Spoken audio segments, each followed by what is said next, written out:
સૌરાષ્ટ્ર કચ્છના લોકોને ઘરઆંગણે ઝડપી અને સસ્તો ન્યાય મળી રહે તે હેતુથી રાજકોટ ખાતે ગુજરાત હાઈકોર્ટની બેન્ચ સ્થાપવાની માંગ સાથે માળિયાહાટીના તાલુકા બાર એસોસિએશન દ્વારા મામલતદારને આવેદનપત્ર આપવામાં આવ્યું હતું। આવેદનપત્રમાં જણાવાયું છે કે ગુજરાત હાઈકોર્ટમાં ચાલતા કુલ કેસોમાંથી આશરે 40% જેટલા કેસ સૌરાષ્ટ્ર અને કચ્છ વિસ્તારના હોય છે।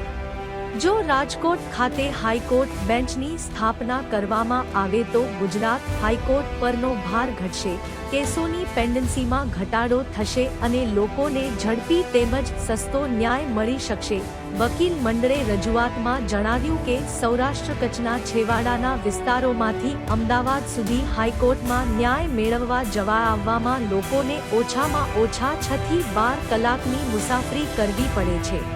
ટ્રાફિક, સમય અને ખર્ચનો વધારાનો બોજ સહન કરવો પડે છે તેમજ વારંવાર મુદત પડતા લોકોના સમય અને નાણાંનો વ્યય થાય છે।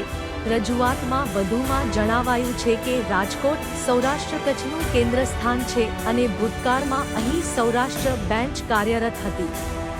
અન્ય અનેક રાજ્યોમાં 2 થી 4 હાઈકોર્ટ બેન્ચ કાર્યરત છે, જેથી લોકોને ઘરઆંગણે ન્યાય મળી રહે છે। રાજકોટ ખાતે હાઈકોર્ટ બેન્ચની સ્થાપનાની માંગ વર્ષોથી કરવામાં આવી રહી છે અને તે અંગે હાઈકોર્ટ સમક્ષ પણ પ્રસ્તાવો રજૂ કરવામાં આવ્યા છે।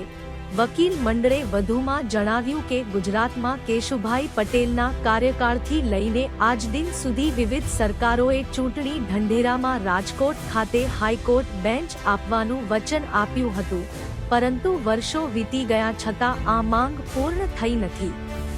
અંતે માળિયાહાટીના બાર એસોસિએશન દ્વારા મામલતદારને આવેદનપત્ર આપી રાજકોટ ખાતે હાઈકોર્ટ બેન્ચની વહેલી તકે સ્થાપના કરવાની માંગ કરવામાં આવી છે।